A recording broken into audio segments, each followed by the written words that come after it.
नमस्कार। मैं प्रोफेसर शर्मिला सक्सेना आज की कक्षा में आप सभी का स्वागत करती हूँ। आज हम सभी गोदान के संदर्भ में विविध विद्वानों के कथनों पर दृष्टि डालेंगे। जैनेन्द्र जैनेन्द्र जी ने प्रेमचंद जी के गोदान पर अपने एक आलेख प्रेमचंद का गोदान यदि मैं लिखता में कहा है, अगर मैं गोदान लिखता लेकिन निश्चय है मैं नहीं लिख सकता था, लिखने की सोच भी नहीं सकता था। पहला कारण कि मैं प्रेमचंद नहीं हूँ, और अंतिम कारण भी यही कि प्रेमचंद मैं नहीं हूँ। वह साहस नहीं, वह विस्तार नहीं। गोदान आसपास 500 पृष्ठों का उपन्यास है। उसके लिए धारणा में ज़्यादा क्षमता चाहिए और कल्पना में ज़्यादा सूझबूझ। वह न होने से मेरा कोई उपन्यास 250 पन्नों से ज़्यादा नहीं गया। मैं लिखता ही तो गोदान करीब 200 पन्नों का हो जाता। गोदान का एक संक्षिप्त संस्करण भी निकला है, और मानने की इच्छा होती है कि उसमें मूल का सार सुरक्षित रह गया है। यानी 200 250 में भी गोदान आ सकता था। और क्या विस्मय! मोटापा कम होने से उसका प्रभाव कम के बजाय और बढ़ जाता। अब यदि फैला है तो तब तीखा हो जाता। जैनेन्द्र ने गोदान के विषय में कहा है।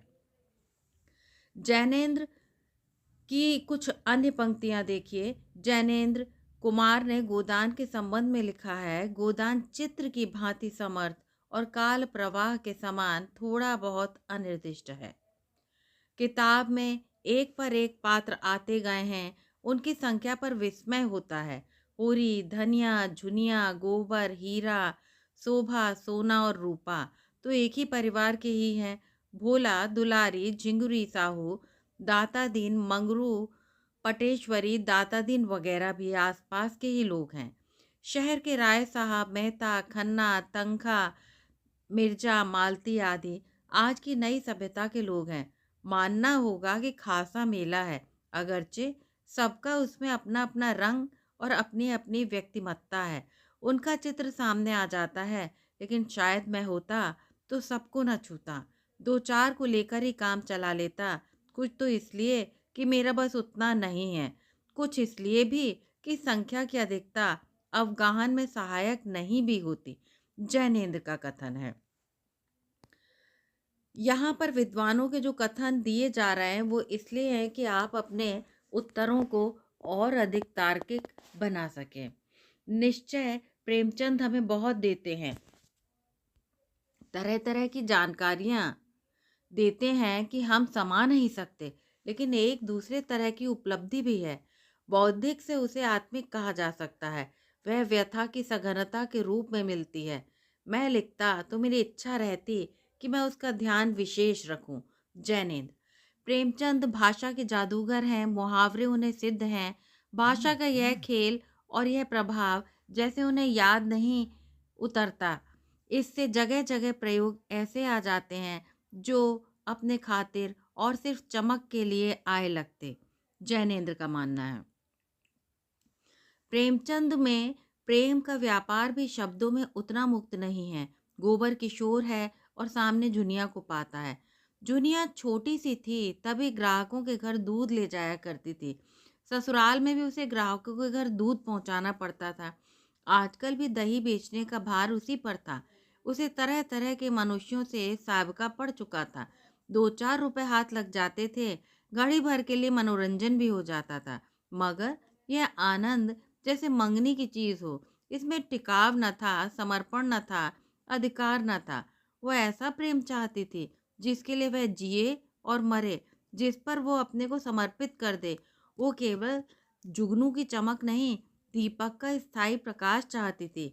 जैनेन्द्र ने कहा है, यानी जैनेन्द्र भी मानते हैं कि प्रेमचंद ने प्रेम के जो व्यापार है उसको बहुत ही सघनता से अभिव्यक्त किया है। उम्र में भले ही जुनिया कम थी, लेकिन फिर भी वो प्रेम की सत्यता से परिचित थे। नंद दुलारे वाजपेयी ने भी गोदान उपन्यास के विषय में अपने मत व्यक्त किए हैं। ऐसा नहीं प्रतीत होता कि उपन्यास का लक्ष्य राष्ट्रीय जीवन का प्रतिनिधित्व करना है।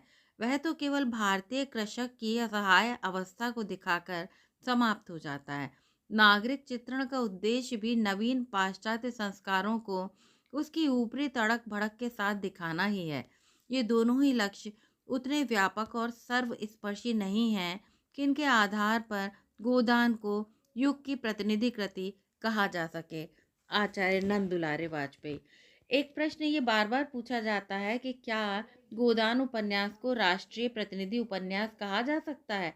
ये उसी के उत्तर में ऐसा नंद दुलारे वाजपेयी का मानना है कि नहीं, राष्ट्रीय प्रतिनिधि उपन्यास गोदान को नहीं कहा जा सकता, लेकिन युग की प्रतिनिधि कृति कहा जा सकता है। कहा जा सकता है कि विस्तार में न सही, गहराई में यह उपन्यास युग का प्रतिनिधित्व करता है। उसमें भारतीय जीवन की करुणा होरी के रूप में साकार हो गई है।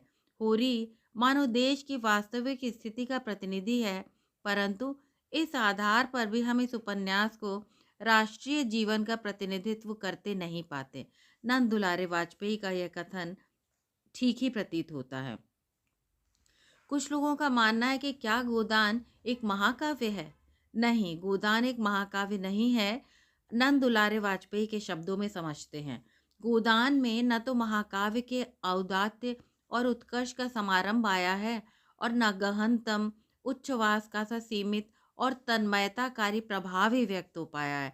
हमारी दृष्टि में वह राष्ट्रीय प्रतिनिधि उपन्यास की उन शर्तों को पूरा नहीं करता जिन्हें टॉलस्टॉय का वॉर एंड पीस उपन्यास करता है। नंद दुलारे वाजपेयी का मानना है वॉर एंड पीस उपन्यास बहुत बड़ा है, बहुत विस्तृत है और उसके अंदर राष्ट्रीय संस्कृति, देश की संस्कृति और न जाने कितनी संस्कृतियों का, उस देश के इतिहास का, बहुत सारी चीज़ों का वर्णन किया गया है।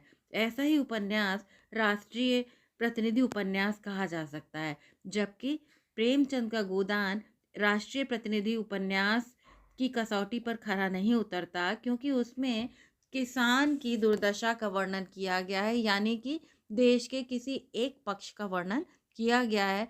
संपूर्णता पूर्णता से, समग्रता से देश के इतिहास को, उसकी संस्कृति को, उसके मूल्यों को, बहुत सारी चीज़ों को नहीं छुआ गया है। इसलिए यहाँ पर यही बात नंद दुलारे वाजपेयी भी आगे बताते हैं। आचार्य नंद दुलारे वाजपेयी गोदान को 3 दृष्टियों से आंकते हुए लिखते हैं कि उपन्यास के नागरिक और पात्र एक बड़े मकान के 2 खंडों में रहने वाले 2 परिवारों के समान हैं। उनका एक दूसरे के जीवन क्रम से बहुत कम संपर्क है। वे कभी आते जाते मिलते हैं, कभी कभी किसी बात पर झगड़ा भी कर लेते हैं, परंतु ना तो उनके मिलने और न झगड़ने में ही कोई ऐसा संबंध स्थापित होता है जिसे स्थायी कहा जा सके। आलोचक के लिए ना तो यह दलील अपील करती है कि नागरिक जीवन चित्रण नागरिक पाठकों के मनोरंजन के लिए रखा है, और ना ही यह कि भारतीय जीवन को समेटने के लिए नगर और देहात दोनों को रखना आवश्यक है। प्रेमचंद, अब यदि हम इसको पढ़ते हैं तो हमें समझ में आता है कि प्रेमचंद को यश की कोई आकांक्षा नहीं थी, और ना ही प्रेमचंद ये चाहते थे कि उनका उपन्यास केवल गांव के अतिरिक्त शहरी लोगों के द्वारा भी पढ़ा जाए। तो ऐसा लोग बाग कहते हैं, आलोचक मत व्यक्त करते हैं कि संभवतः प्रेमचंद जी ने ग्रामीण पृष्ठभूमि के साथ नगरीय पृष्ठभूमि इसलिए भी जोड़ी हो सकती है कि लोग, शहर के लोग उसको पढ़ने लगे। ऐसा प्रेमचंद जी का कतई कोई विचार नहीं प्रतीत होता है।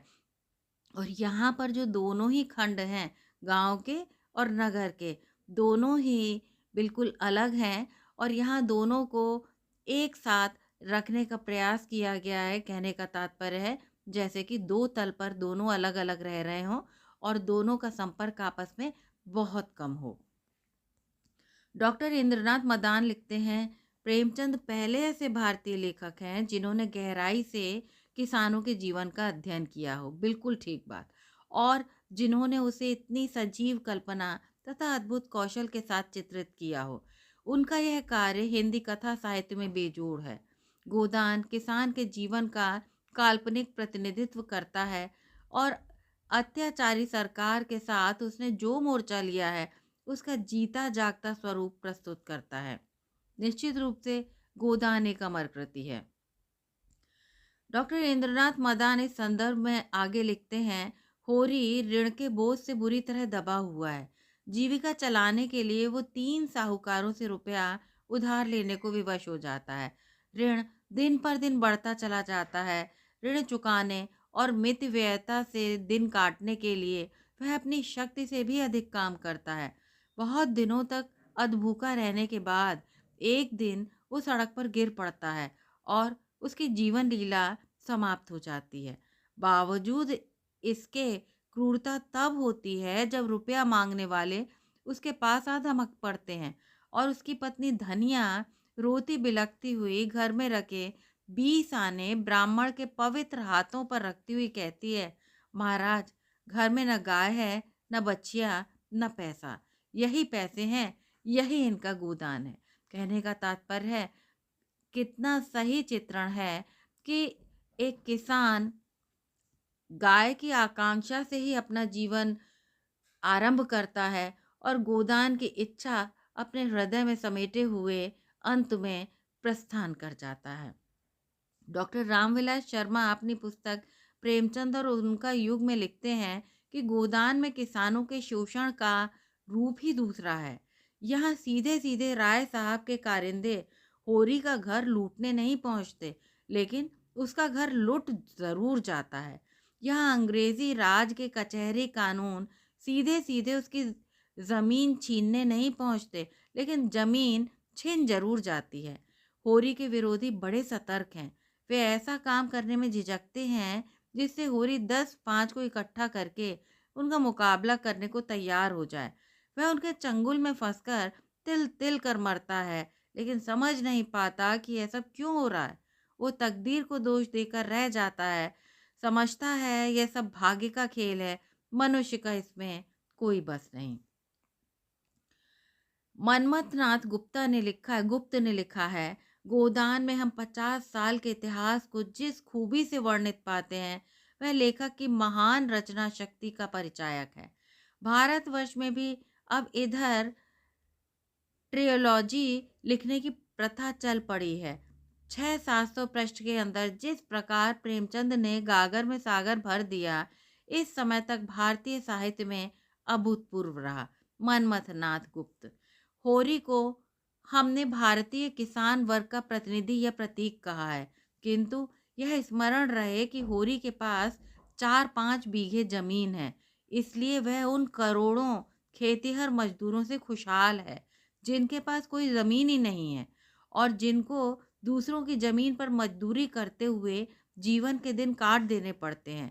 4-5 बीघे जमीन के तथा हल बैल के मालिक होते हुए भी होरी पर जैसी जैसी मुसीबतें आती हैं, उससे हम इसका अनुमान कर सकते हैं कि उन लाखों किसानों की क्या हालत होती होगी जिनके पास जमीन ही नहीं है। मनमथनाथ गुप्त बिल्कुल ठीक कहा है। अवश्य स्वयं होरी खेतिहर मजदूर हो जाने पर मजबूर हो गया है, यह भी इस उपन्यास में दिखा दिया गया है।